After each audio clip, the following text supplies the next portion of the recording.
What's up, my beautiful people? Good day, welcome back to my channel. Guys, I made the best shampoo that I've ever made since I started making DIY shampoo. This shampoo lathers a whole lot, and guess what, it doesn't strip your hair, like it doesn't leave your hair feeling so dry. It lathers so well but still leaves your hair feeling soft. Now this was what my hair was looking like after I finished shampooing my hair with this shampoo. My hair felt really bouncy and it was not feeling like dry. Of course it was tangled, but not like dry tangle. This shampoo left my scalp feeling super clean and well moisturized, despite the fact that I shampooed my hair 3 times. And because it lathers well, a little goes a long way. You could see that I didn't even use all of it. I used only half of this bottle. I still have so much left. So guys, without further ado, let me show you how to make this amazing shampoo and other things that you need to bear in mind. Okay, so to make this shampoo super potent for fast hair growth, I added rosemary because rosemary helps to boost scalp circulation, strengthen the hair from the roots, and helps reduce shedding. It also helps to keep your scalp clean and fight dandruff naturally. Now this is what rosemary looks like. You can use both the dry one or the fresh leaves if that is what you have. I'm going to be adding just 1 tablespoon of my rosemary. Okay, the next herb that I added is bay leaf. Now bay leaf helps to strengthen weak strands. It helps to add shine and soothe itchy scalp. It also helps to keep our hair soft, smooth and healthy.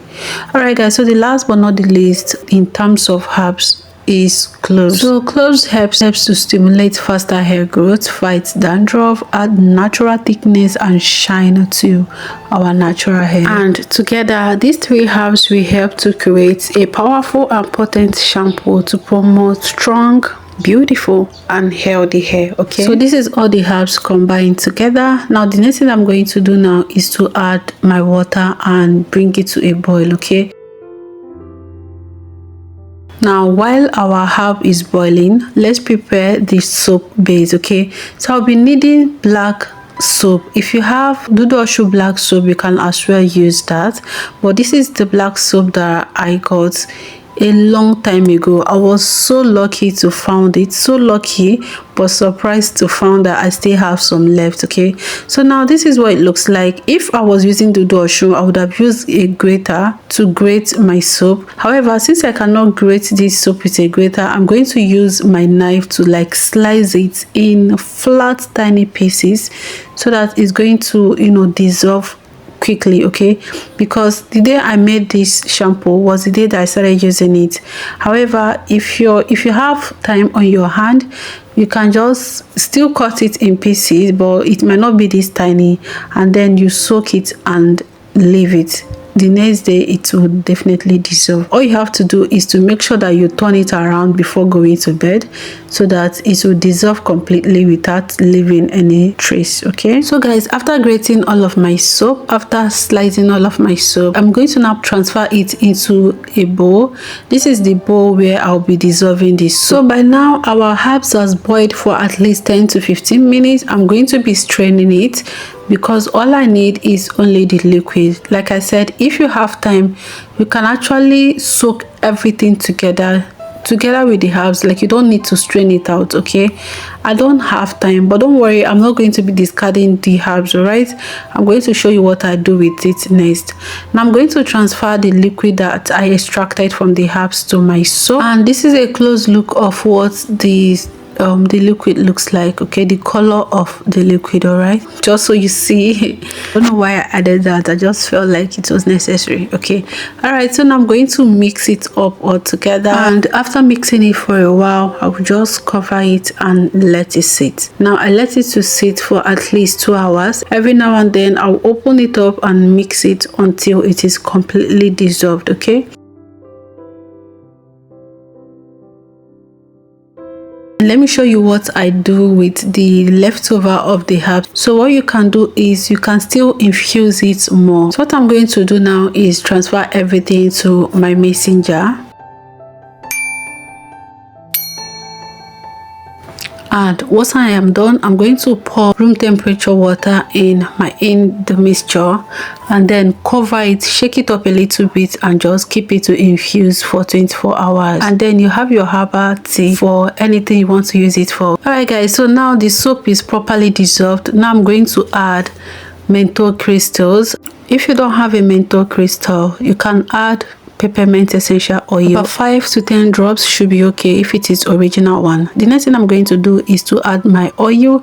I was mindful not to add too much oil because I wanted the soap to lather well.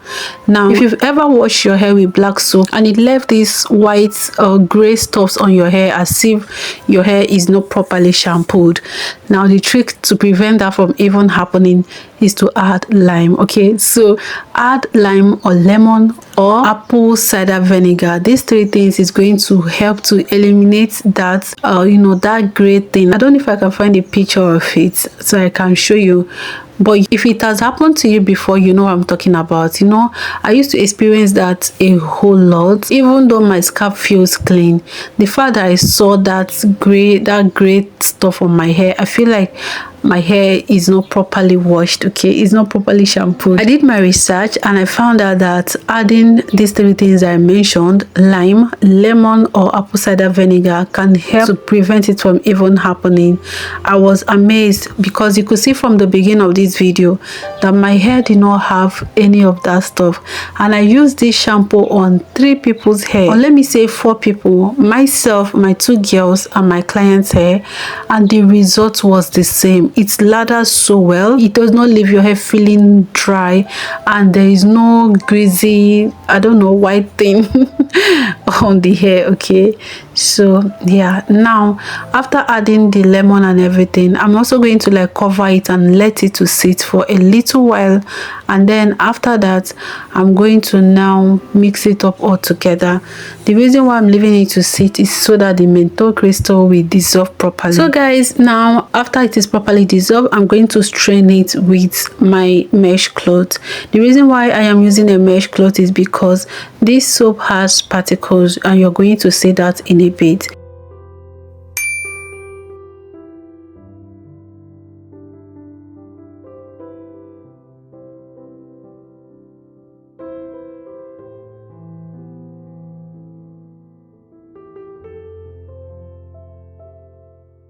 Alright guys, so after straining it, I'm going to transfer it to my applicator bottle, and this shampoo is ready. It is simple, it is straightforward, it doesn't take any time at all. The only time that is required is the time that it needs to dissolve, and once it is properly dissolved, it is ready, safe for everyone. All right guys, I want you to try this. If you're looking for a way to grow your hair, which I am, I'm trying to grow my hair out this period, and I'm already seeing results. This is one of the safest ways to use herbs on your hair. All right guys, I hope that you enjoyed this very one. If you did, please don't forget to give your girl a thumbs up. Please share this video to your loved ones. I believe anyone who is looking for a chemical free shampoo that works amazing would really enjoy this one.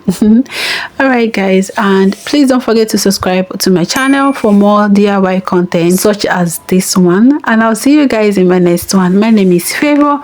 Please take care of your amazing self, and bye. Mwah.